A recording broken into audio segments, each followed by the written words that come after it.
Alors, Gasly évoque les rumeurs au sujet de Bottas. Des paroles en l'air, selon lui. Il a démenti toutes ces rumeurs, je pense pas, je pense que ce sont des paroles en l'air. Chaque week-end, je teste ce que nous pouvons faire avec la voiture. Le samedi, je travaille beaucoup et je la place dans des positions qui ne sont pas forcément réalistes sur le papier. C'est juste difficile, le milieu de peloton est très compétitif et nous nous battons à l'arrière. Alors, un qui était très fort en qualif, c'était Bottas. Même s'il en a un peu perdu ces dernières années, mais en vrai, euh, en vrai, Bottas chez Alpine, pourquoi pas. Franchement, ça mériterait de voir ce qui peut se passer. Parce que moi, Colapinto, je me suis fait un avis sur lui.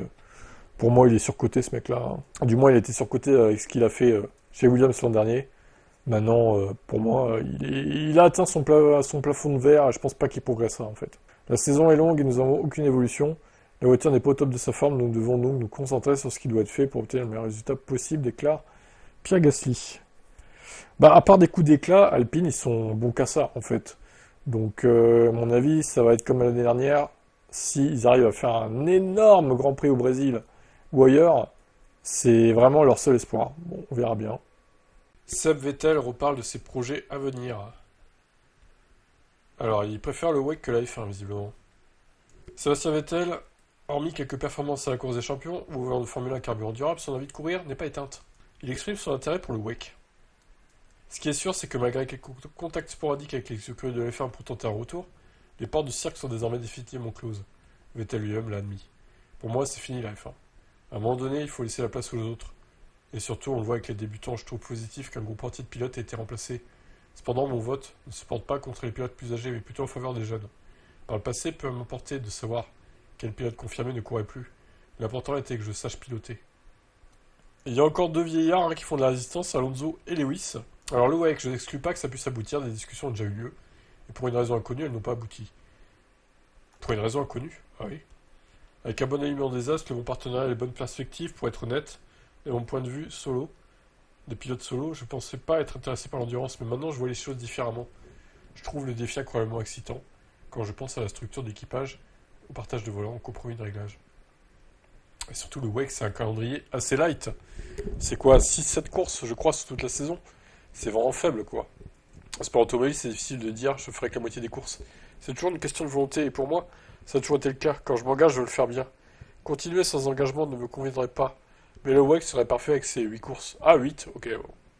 Qui ont aussi une structure différente de la Formule 1. Bah, c'est Button qui avait tenté de retourner en WEC quelques années, là. Bon, maintenant, je crois qu'il a définitivement pris du recul après Le Mans, là. Il va quitter Cadillac, mais ouais, pourquoi pas Vettel, voir Vettel chez Cadillac d'ailleurs, pourquoi pas. Ou chez Porsche en tant qu'allemand. Ça pourrait se faire, hein. Ou chez Aston Martin, tiens, pour piloter la Valkyrie. Pato Howard dément être sur la liste de Cadillac. Le fameux Pato Howard dans les Fan Managers, pour ceux qui suivent, hein, évidemment, il est traité de con par certains, parce qu'il se crache tout le temps, dans le jeu, hein, je précise. Donc il est actuellement engagé en IndyCar au volant de l'Arrow McLaren. Il doit d'ailleurs rejoindre l'équipe britannique en octobre pour participer aux EL1 du Grand Prix du Mexique. Vu qu'il est mexicain. Lui aussi, comme Perez. Pourtant, le premier à nier la possibilité d'un passage en F1, c'est lui-même. Un nom ferme et ironique, comparant la probabilité de son passage en Formule 1 à une rumeur datant de 2023. Non, c'est du pipeau.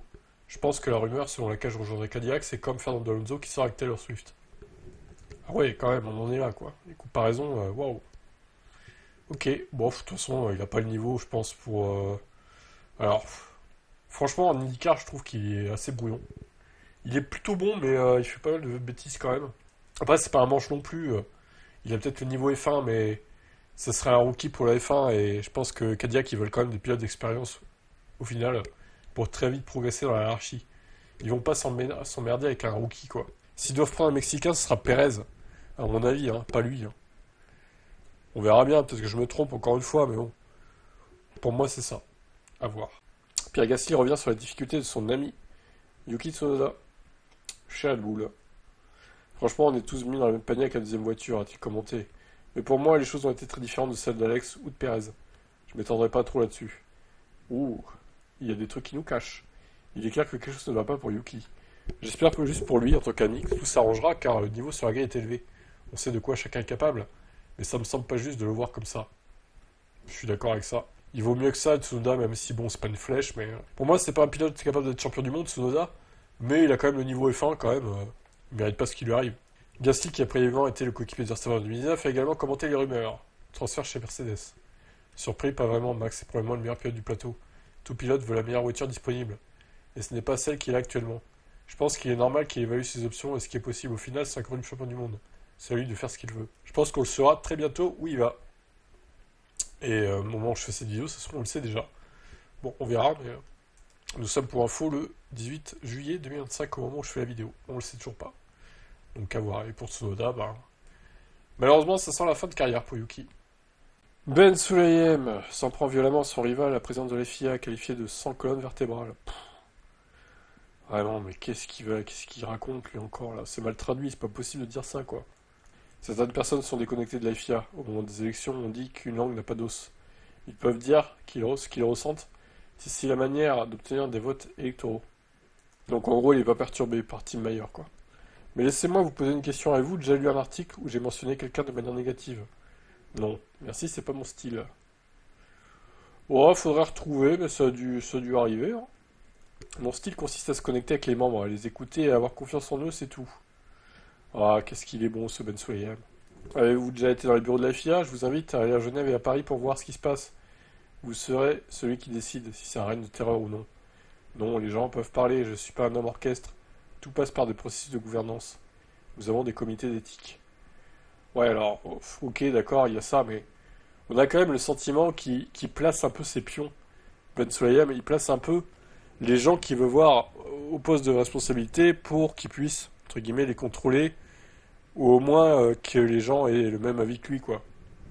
On a le sentiment que c'est un peu ça. Hein. Vraiment, ça me dérange pas du tout, je lui souhaite bonne chance, à qui que ce soit d'ailleurs. Ben, moi, j'espère tout sauf lui, en fait. Que ce soit Tim Mayer, que ce soit un autre, je sais pas. À voir qui va être face à lui. Nous verrons bien cela en octobre. Non, en décembre, pardon. L'élection est en décembre, après la saison, c'est logique. Bref, affaire à suivre. Colapinto sous pression ou pas? Alpine répond aux rumeurs. Ils veulent surtout calmer les fans argentins, je pense. Hein, qui sont très, très toxiques sur les réseaux sociaux. Les Argentins, c'est terrible.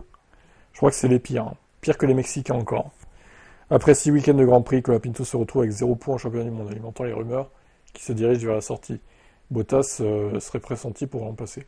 Planète F1 rapporte que Colapinto travaille désormais sur un contrat de course en course. Cependant, ce message est catégoriquement démenti. Alpine confirme que la composition actuelle est constituée de Pierre Gasly et Colapinto. S'il devait y avoir un changement, le public sera informé. Merci, Captain Obvious. Super. Ça ne nous dit pas s'il va finir la saison ou pas, du coup. C'est quoi cette déclat, quoi? C'est grave. Moi, je suis un peu partagé, mais je pense pas qu'il finisse la saison. Je pense qu'ils vont le virer après la pause estivale. Il va faire encore Spa et la Hongrie. Je pense qu'après, il va être remplacé. Alors, par qui, je ne sais pas. Est-ce qu'ils vont tester Bottas? Est-ce qu'ils vont ramener Perez de sa retraite? Est-ce qu'ils vont en prendre un autre? Peut-être, je sais pas. Mais il va pas finir la saison, j'en suis quasi sûr.